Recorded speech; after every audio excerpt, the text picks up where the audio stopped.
এই গরমের দিনে শরীর ঠান্ডা করার জন্য আমরা বিভিন্ন ধরনের শরবত খেয়ে থাকি। আজ আমি বানাবো আপনাদের সামনে 3 রকমের শরবত।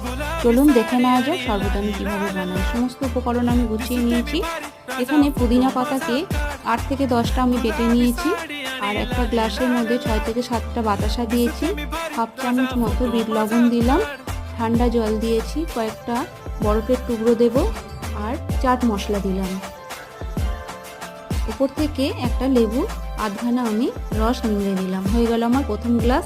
দ্বিতীয় গ্লাসটি বানানোর জন্য মিষ্টির গুঁড়ো, বিট লবণ আর চাট মশলা আর কয়েক টুকরো বরফ আর কতিলা ভিজানো দিলাম। এই কতিলা ভিজানো শরবত গরমের দিনে খুবই উপকারী। তৃতীয় গ্লাসটি বানানোর জন্য এখানে আমি